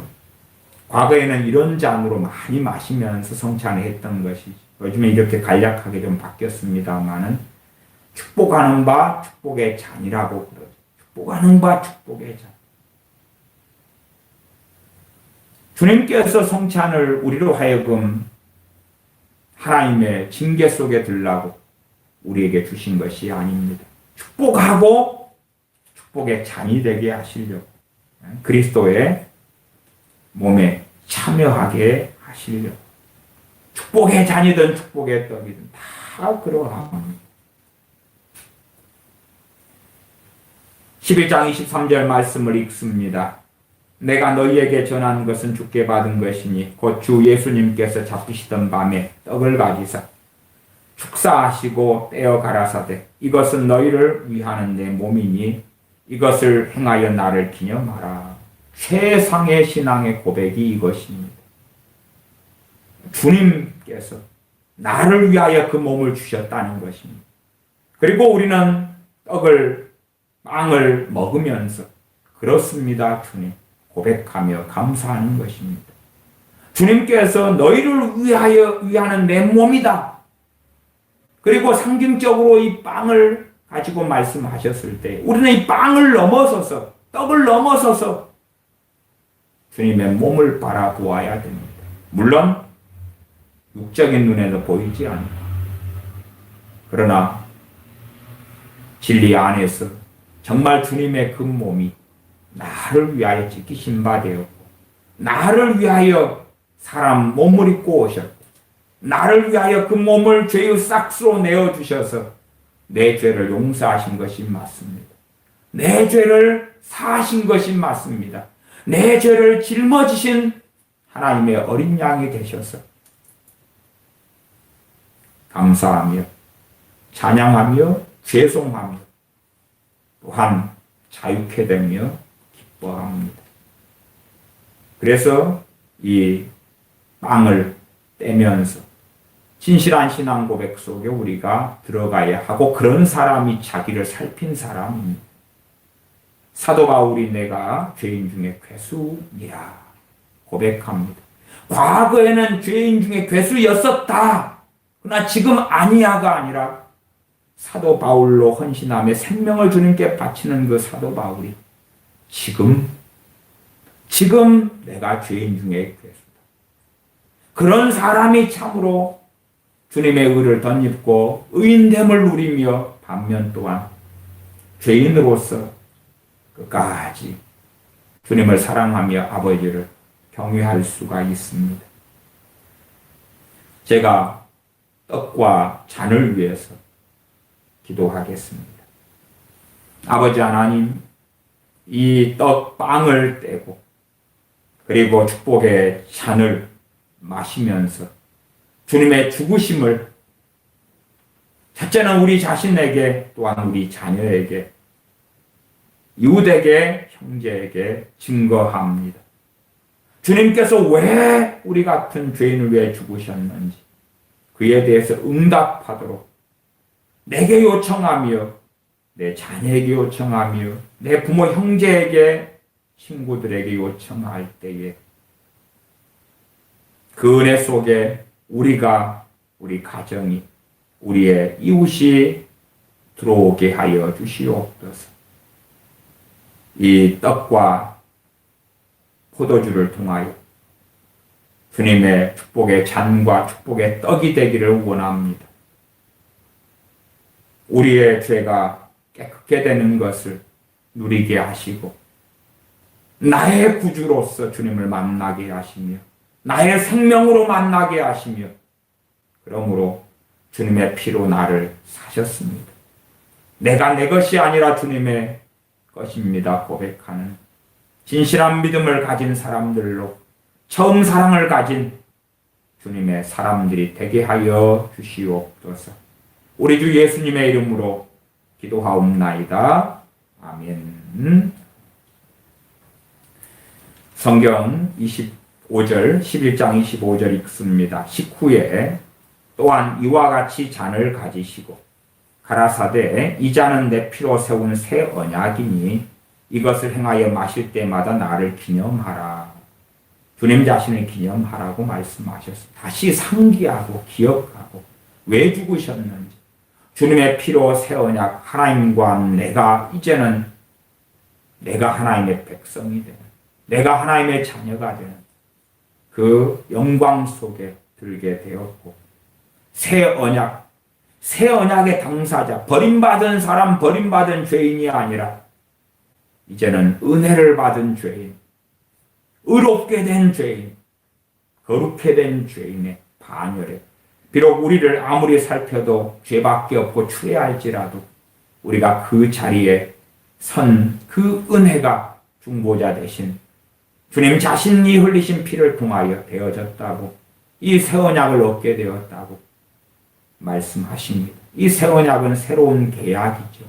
옛 계약, 옛 모세 때의 율법을 통한 계약, 시내산 계약이 아니라 새로운 계약, 그것도 짐승의 피가 아니라 영원한 아버지의 아들 대신 독생하신 하나님의 피, 우리 주 예수 그리스도의 피를 통하여 맺게 된 새 언약이니 얼마나 튼튼하고 얼마나 강력하고 얼마나 위대합니까?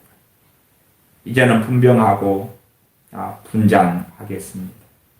분병하고 분잔하시면서 함께 찬양합니다. 여러분이 준비하신 빵과 포도주를 드십시오. 그러나 감성에 자신을 내어드리지 말고 믿음으로. 제가 믿음의 내용들은 말씀을 통하여 쭉 설명해 드렸습니다. 여러분의 죄를 여러분이 짊어지시려면 성찬에 참여하지 마십시오. 그러나 그 죄가 어떠한 죄든지 간에 주님께서 담당하셨고 내어드리고 용서를 받아들이시려면, 믿으시려면 성찬에 참여하시고, 그리고 그만큼 주님을 사랑하십시오. 그만큼. 많이 용서받은 사람은 많이 사랑하는 법입니다. 우리의 죄가 드러나면 드러날수록 그에 비례하여서 주님을 사랑하게 되어져야 됩니다. 그러나 그렇지 않으면 참으로 어리석은 사람이고 주님의 몸과 주님의 피를 분별하지 못하는 사람입니다. 우리의 죄를 주님께 내어드리는 세례받은 하나님의 자녀들은 성찬에 참여하십시오. 믿음으로 참여하십시오.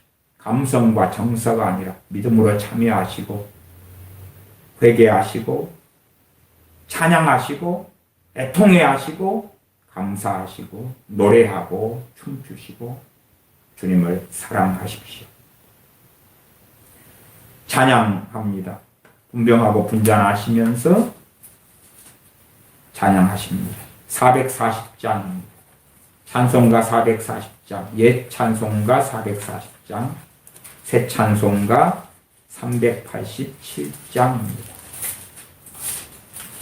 440장, 387장. 멀리 멀리 갔더니 처량하고 곤하며 슬프고 또 외로워 정처 없이 다니니 예수 예수 내 주여 지금 내게 오셔서 떠나가지 마시고 길이 함께 하소서. 예수 예수 내 주여 섭섭하여 울 때에 눈물 씻어 주시고 나를 위로하소서. 예수 예수 내 주여 지금 내게 오셔서 떠나가지 마시고 길이 함께 하소서. 다니다가실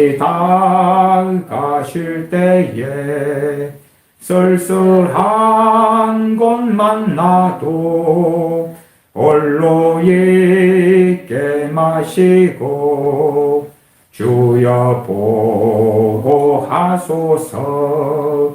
예수 예수 내 주여 지금 내게 오셔서 떠나가지 마시고 길이 함께 하소서. 믿음으로 죄를 주님께 넘겨드려야 합니다. 믿음으로 죄를 주님께 내어드리십시오. 예수 예수 내 주여 섭섭하여 울 때에 눈물 씻어 주시고 나를 위로하소서. 예수 예수 내 주여 지금 내게 오셔서 떠나가지 마시고 길이 함께 하소서. 죄를 구약 성경에 보면은 깊은 바다 속에 던져버린다 말씀합니다. 다시 끄집어내 보는 것이 아니라 주님께 죄를 드리고 용서를 받아들이는 것이 주님의 십자가의 복음을 영광되게 하는 것입니다.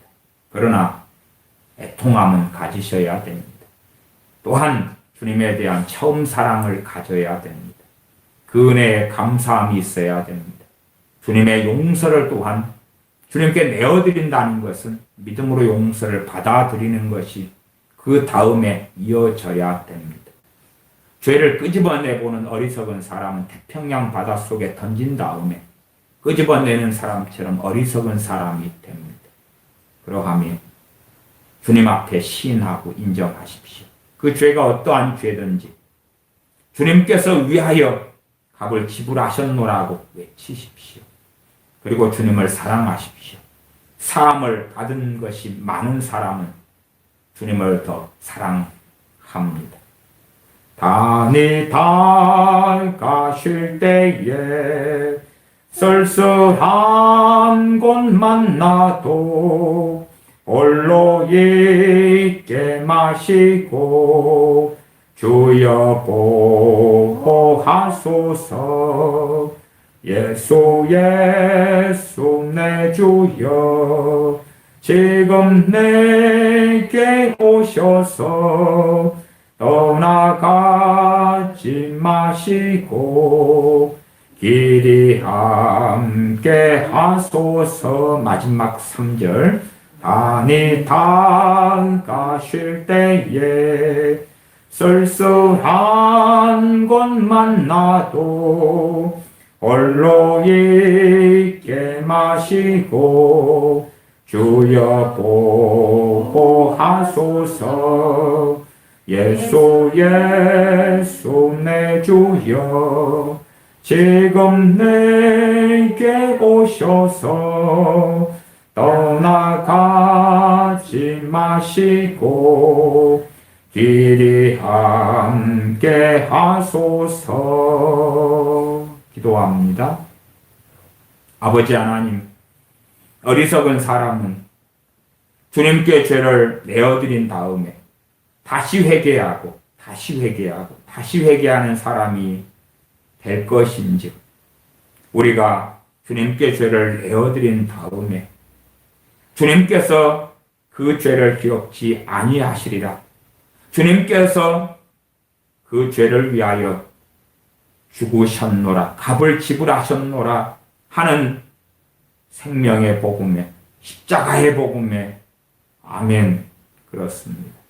그렇기 때문에 세상이 나를 심지어 손가락질한다 할지라도 내가 이 죄를 끄집어내지 아니하고 태평양, 대서양, 인도양 깊은 바닷속에 던지고 주님을 찬양하며 노래하며 주님을 그만큼 더 뜨겁게 사랑하여 주님과 함께 살아가는 그 믿음의 길, 좁은 길의 그 여정을 걷는 우리가 되게 하여 주시옵소서.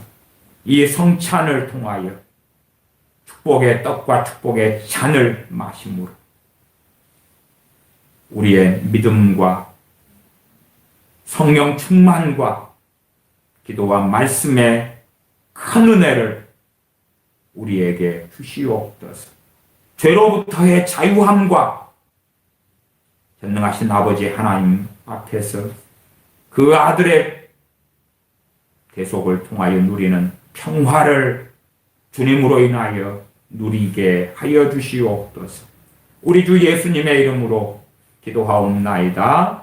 아멘. 축도하겠습니다. 이제는 우리 주 예수 그리스도의 은혜와 아버지 하나님의 크신 사랑하심과 성령님의 교제 교통하심이 하나님의 자녀들에게 영원토록 함께 계실지어다. 아멘.